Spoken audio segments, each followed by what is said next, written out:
नमस्कार, हमारे YouTube channel पर एक बार फिर आपका स्वागत करते हैं। आज हम ऑपरेटिंग सिस्टम प्लेलिस्ट में मल्टी प्रोसेसर ऑपरेटिंग सिस्टम के बारे में पढ़ेंगे। आज इस वीडियो में हम मल्टी प्रोसेसर की डेफिनेशन, उसके कंपोनेंट्स, की एडवांटेजेस, डिसएडवांटेजेस और कैरेक्टरिस्टिक्स के बारे में पढ़ेंगे। तो वीडियो शुरू करने से पहले अगर आपने हमारे चैनल को सब्सक्राइब नहीं किया तो प्लीज इसे सब्सक्राइब करें और साथ ही इसके बेल आइकन को प्रेस करना ना भूलें ताकि आपको हमारी अगली वीडियो की नोटिफिकेशन सबसे पहले मिले। तो चलिए शुरू करते हैं आज की वीडियो। तो सबसे पहले हम मल्टी प्रोसेसर ऑपरेटिंग सिस्टम की डेफिनेशन के बारे में पढ़ेंगे। मल्टी प्रोसेसर ऑपरेटिंग सिस्टम क्या करता है, वो मल्टीपल प्रोसेसर्स को अलाउ करता है और ये जो प्रोसेसर्स होते हैं वो कनेक्टेड होते हैं with physical memory, computer buses, clocks and peripheral devices, यानी कि input and output device. Multi processor operating system का मेन ऑब्जेक्टिव जो है वो है हाई कंप्यूटिंग पावर को कंज्यूम करना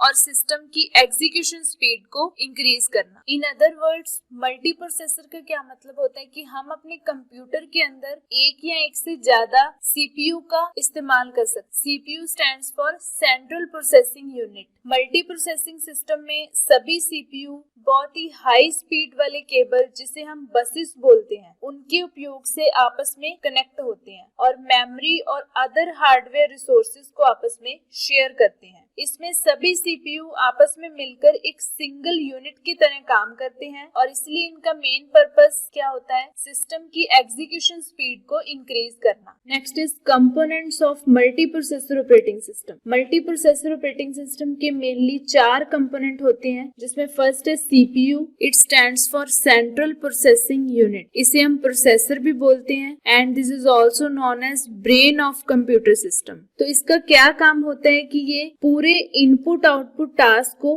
कंट्रोल करता है और इसके साथ ही ये मेमोरीज को एक्सेस करता है। Then next is IO processor, जिसको हम बोलते हैं input output processor. Input output processor जो है वो डायरेक्ट मेमोरीज को एक्सेस करता है और हर एक आईओ प्रोसेसर के सभी इनपुट और आउटपुट टास्क को कंट्रोल करने के लिए रिस्पॉन्सिबल होता है। Then next is IO devices, यानी कि इनपुट आउटपुट डिवाइसेस। तो इसमें हम कई तरह के इनपुट आउटपुट डिवाइसेस का यूज करते हैं, जैसे कि keyboard, mouse, scanner, printer, monitor. तो इन आईओ डिवाइसेस का उपयोग कंप्यूटर को इनपुट देने और उनसे आउटपुट को रिसीव करने के लिए किया जाता है। जैसे ये कीबोर्ड एक इनपुट डिवाइस है, उसकी हेल्प से हम कंप्यूटर को कोई इनपुट देते हैं और कंप्यूटर हमें उससे रिलेटेड आउटपुट प्रोवाइड करता है। And then last is memory unit. Multi processor system जो है वो 2 टाइप्स की मेमोरी मॉड्यूल्स को यूज करता है, जिसमें फर्स्ट है shared memory and then second is distributed shared memory. And then next is types of multi processor system,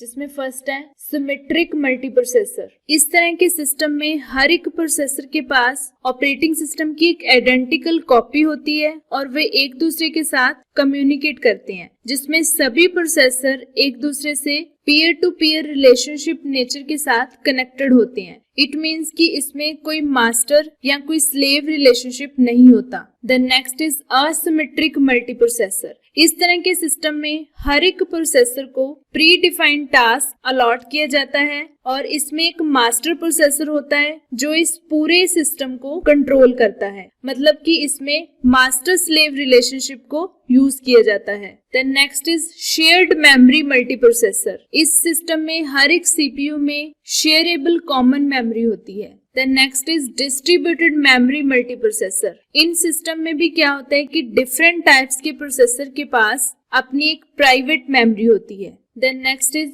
UMA multiprocessor. UMA stands for Uniform Memory Access Multiprocessor, जिसमें ये सभी processors के लिए एक यूनिफॉर्म स्पीड से all memories तक पहुंचने की अनुमति देता है। And then last is NUMA multiprocessor. It stands for Non-Uniform Memory Access Multiprocessor. इस तरह के सिस्टम में मेमोरी के कुछ एरियाज को इन्वॉल्व किया जाता है और मेमोरी के लेफ्ट पार्ट्स को अदर टास्क के लिए उपयोग किया जाता है। Next is advantages of multi processor system, जिसमें फर्स्ट है ग्रेट रिलायबिलिटी। यदि किसी वजह से कोई एक प्रोसेसर फेल हो जाता है तो बाकी सिस्टम पर या बाकी नेटवर्क पर इसका कोई असर नहीं पड़ता। बाकी सिस्टम जो है वो अपना काम प्रॉपरली कंप्लीट करते हैं। फॉर एग्जाम्पल, अगर मल्टी प्रोसेसर में 6 प्रोसेसर हैं और अगर उसमें कोई एक प्रोसेसर काम करना बंद कर देता है या फिर उसमें किसी तरह की प्रॉब्लम आ जाती है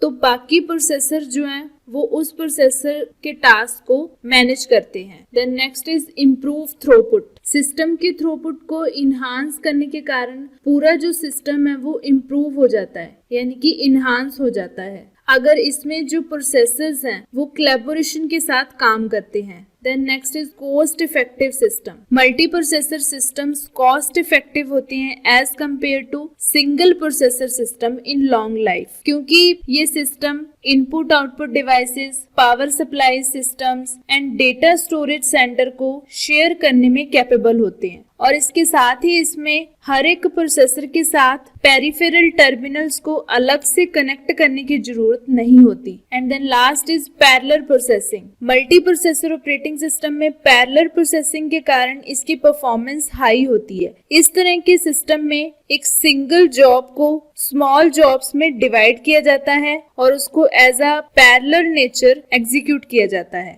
अब आगे हम पढ़ेंगे मल्टी प्रोसेसर ऑपरेटिंग सिस्टम की डिसएडवांटेजेस के बारे में। मल्टी प्रोसेसर सिस्टम जो है वो कॉम्प्लिकेटेड होते हैं क्योंकि इसमें हार्डवेयर और सॉफ्टवेयर दोनों का उपयोग किया जाता है और इसके साथ ही इसका आर्किटेक्चर बहुत बड़ा होने के कारण ये काफी महंगे होते हैं। मल्टी प्रोसेसर सिस्टम अपनी शेयरेबल नेचर के कारण शेड्यूलिंग प्रोसेसेस के लिए एक डॉन्टिंग टास्क होता है, यानी कि एक चुनौतीपूर्ण टास्क होता है। इसके साथ ही मल्टी प्रोसेसर सिस्टम को लार्ज अमाउंट ऑफ मेमोरी की जरूरत होती है क्योंकि ये मेमोरी को अदर रिसोर्सेज के साथ शेयर करता है। मल्टी प्रोसेसर सिस्टम में जब कोई एक प्रोसेसर फेल हो जाता है तो उसके कारण इस सिस्टम की स्पीड जो है वो डिग्रेड हो जाती है, यानी कि कम हो जाती है। और जब कोई प्रोसेसर मैसेज रिसीव करता है और उस पर एप्रोप्रिएट एक्शन लेता है तो उसकी वजह से इसमें बहुत ज्यादा टाइम लगता है और इस सिस्टम में कंटेक्स्ट स्विचिंग की जरूरत होती है जिससे इसकी परफॉर्मेंस जो है वो इफेक्ट हो सकती है। And then last is characteristics of multi processor system. Multi processor system share memory और इनपुट आउटपुट डिवाइसेस के साथ मल्टीपल सीपीयूज के बीच कम्युनिकेशन करने की परमिशन देता है और ये सिस्टम अपनी जरूरत के अनुसार डिफरेंट टाइप्स के प्रोसेसर को यूज करता है, जैसे कि सेंट्रल प्रोसेसिंग यूनिट और input output processor. Multi processors को मल्टीपल इंस्ट्रक्शन स्ट्रीम और मल्टीपल डेटा स्ट्रीम सिस्टम्स में डिवाइड किया जाता है। पूरा multi processor system operating system के द्वारा मैनेज किया जाता है और ये सारे प्रोसेसर्स और इनपुट आउटपुट डिवाइसेस के बीच कम्युनिकेशन करने की परमिशन देता है। मल्टी प्रोसेसर सिस्टम की जो रिलायबिलिटी है वो ग्रेट होती है। अगर किसी कारण कोई एक प्रोसेसर फेल हो जाता है तो बाकी प्रोसेसर उस फॉल्टी प्रोसेसर के फंक्शन को हैंडल कर सकते हैं। मल्टी प्रोसेसर ऑर्गेनाइजेशन सिस्टम की परफॉर्मेंस को इम्प्रूव करने के लिए कई तरह के बेनिफिट्स प्रोवाइड करते हैं। पैरेलल प्रोसेसिंग को इम्प्लीमेंट करने के कारण मल्टी प्रोसेसिंग सिस्टम में ऑप्टिमाइज आर्किटेक्चर होता है। मल्टी प्रोसेसर जो है वो डिफरेंट कंपाइलर का यूज करते हैं जो कि ऑटोमेशन मोड में यूजर्स प्रोग्राम के पैरेललिज्म को आइडेंटिफाई करने में सक्षम है। मल्टी प्रोसेसर सिस्टम में कंपाइलर्स को यूज करने का मेन ऑब्जेक्टिव पूरे प्रोग्राम में ऑल डेटा डिपेंडेंसी को डिटरमाइन करना है। अगर कोई प्रोग्राम डेटा पर टोटली डिपेंड होता है जो कि अदर प्रोग्राम्स के द्वारा क्रिएट किए जाते हैं तो उस प्रोग्राम को सबसे पहले एग्जीक्यूट किया जाता है। अगर किसी डेटा को कंकरेंटली एग्जीक्यूट किया जाता है तो प्रोग्राम्स के अदर पार्ट्स उनका उपयोग कर सकते हैं। मल्टी प्रोसेसर को उसकी मेमोरी मैनेजमेंट के साथ क्लासिफाई किया जाता है, जैसे कि शेयर्ड मेमोरी और टाइटली कपल्ड मल्टी प्रोसेसर।